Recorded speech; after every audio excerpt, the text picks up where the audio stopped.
makhluk sosial yang senantiasa berinteraksi. Jadi intinya persoalan pembelajaran ini bagaimana kita bisa welcome, maka ilmu itu akan masuk.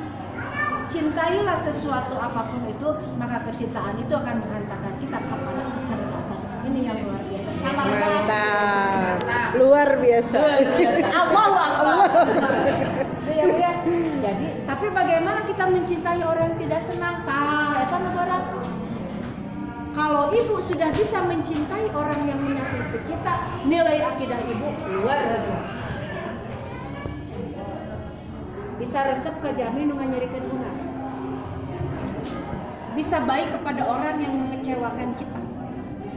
Itu adalah ajaran keyakinan kita kepada Allah yang sangat luar biasa. Bagaimana tersenyum kepada orang yang menyakiti kita. Bagaimana kita bisa membalas kebaikan, bisa membalas kebaikan ketika orang lain berbuat jelek kepada kita. Ini yang sangat luar biasa. Itu tataran keyakinan itu. Allah Maha Pengasih, Allah Maha Penyayang, Allah Maha Pengampun. Nah, kasih sayang Allah itu harus masuk ke dalam diri. Kalau Allah mengampuni, masa sih kita manusia tidak bisa memaafkan? Sebesar apa sih kesalahan orang kepada kita? Emang kita manusia tidak benar? Nah, dengan keyakinan kita seperti itu, maka kita akan menjadi manusia yang pemaaf. Karena proses memaafkan itu adalah kembali kepada jati diri kita. Kita tidak terlalu banyak menunjuk kesalahan orang, tapi kita mengembalikan bahwa kita juga manusia yang banyak salahnya daripada benarnya, manusia yang banyak hilafnya daripada ingatnya. Nah, itu akidah lo kadinya, Bu. Jadi kalau ibu sudah menjadi manusia yang jembar, maka nilai ibu di atas angka 10. Tapi kalau ibu di dalam hatinya masih kene, ayah neutui, ayah dendam, ayah ini, berarti keyakinan ke Allahnya ibu harus pertanyakan. Berarti ibu tidak yakin bahwa Allah itu Maha Pengampun. Masa kita sebagai seorang manusia juga tidak memaafkan? Jadi urusan akidah mah bersih, ibu harus bersih, yakin kalau harus bersihin dalam bahwa sesungguhnya Allah ini mengikuti apa yang dipersangkakan makhluknya kepada. Jadi bahagia tidak perlu dicari, bahagia itu diciptakan. Nyaman itu tidak perlu dicari, tapi nyaman diciptakan. Kalau orang judul hidup rungsing, dan rungsing itu akan mengganggu karena apa? Karena apa sih namanya, perawatan wajah ibu gitu. Ya, ibu teh dirawat supaya kinclong aya jerawat seperti itu, dari rumah diobatan, skincarean dan sebagainya. Tetapi kalau ibu misalnya ada penyakit hati, skincare jutaan hilang, karena tetap tidak akan terpancar dari mata kita.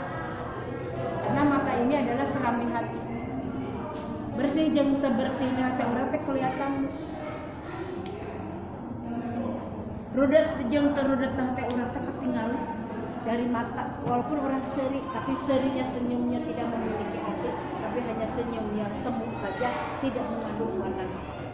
Seri besok ibu kerudet pusing gitu, makanya ke sore pulang ke MTKD salaki pasti rewel karena candi ya. Terus kepikiran tuh orang itu mempengaruhi kepada cara berpikir, akan merefleksi kepada anggota fisik kita, akan merefleksi kepada mata kita, hati kita, pikiran kita, agama semuanya.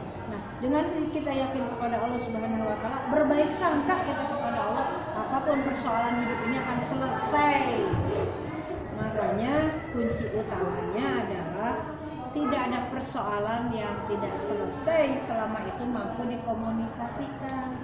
Komunikasinya dua arah, Bu.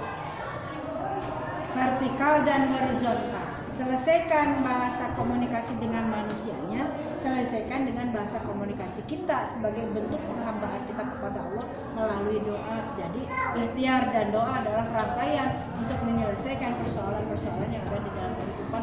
Tong ikhtiar ngadoa nanti, ngadoa ikhtiar nanti. Jadi antara ikhtiar dan doa itu harus sinergis. Beres Bu, ibu hanya persoalan. Ikhtiaran ibu ngadoa ibu ke Allah. Persoalan ini selesai, tapi masih ada was-was, pastikan eta was-was dengan kekuatan Allah selesai. Jadi entonglah abi mah da malah naon keur budak sing soleh, tapi kita tidak mengupayakan apapun kecuali ngadoa we terus Rabbi abi mina solihin, Rabbi habli minna, terus ibu ngaduk-ngaduk doa, tapi ibu tidak menyentuh anak kita, tidak memberikan pendidikan kepada anak-anak kita. Itu bukan sebuah persoalan, karena antara hubungan hablum minallah dengan hablum minannas itu harus harmonis.